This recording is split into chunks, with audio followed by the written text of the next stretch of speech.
group of around 300 candidates have been participating in our pilot for in-app transfer. The purpose of the in-app transfer pilot is to help us bootstrap peer-to-peer intelligence. First, the pilot should help us identify what pioneers are willing to offer in exchange for Pi, as well as what pioneers want to buy with Pi. Now, understanding the supply and demand for different services in our economy is a key step to building a healthy market for Pi.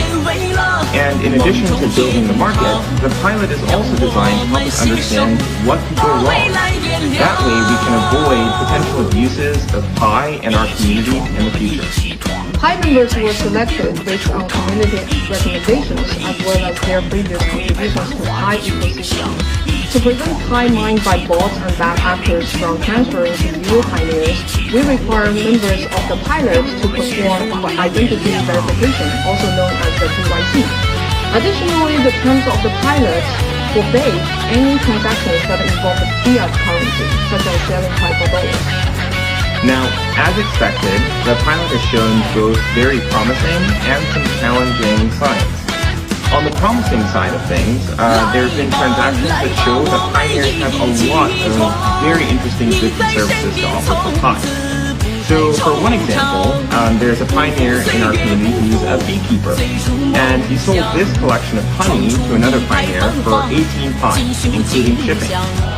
Another transaction, Pioneer traded this digital camera for about 65 Pi.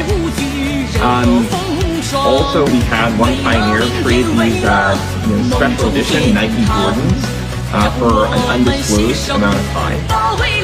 And finally, another Pioneer traded a children's scooter for about 3.5 Pi.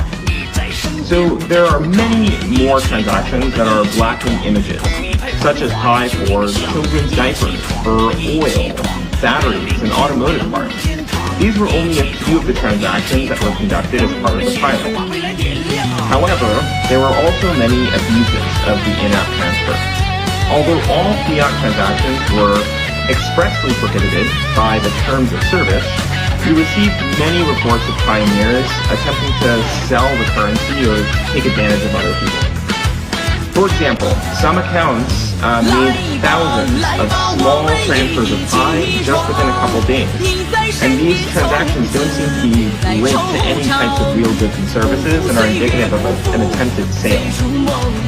One other example of a sale of Pi is this example here, which shows folks trying to sell Pi being distributed on a schedule. We even received reports of people claiming that they were partially fundraising for charitable causes while in essence selling Pi. And there's no verification that the portion of the funds intended for donation were actually delivered to those causes.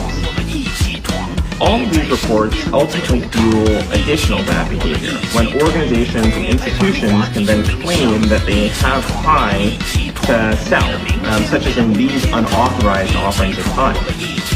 As you can see in this example, there is a apparent trade between Pi Network and USDT. And in this second example, there is some kind of group buying scheme of Pi, right, with a 20% discount, all of which are completely unauthorized sales. This type of behavior provides no help in establishing a healthy Pi ecosystem or building a foundation for Pi technology. Instead, they endanger the existing and future pioneers with potential losses of money and the project as a whole by tarnishing our reputation. In conclusion, we have learned two major lessons from in-app transfer pilot so far. First, enabling people to transfer Pi should be paired with a healthy way to spend the currency and drive demand for Pi. Second, the Pi ecosystem needs a systematic approach or platform to support applications that scale the type of healthy transactions listed by Vince just now, and address the logistic headaches that arise when trying to transact with pioneers all over the world, or generally people all over the world. That concludes our update for today. What do you think of these findings and assessments? Please let us know by tapping below to join the topic. We look forward to your input.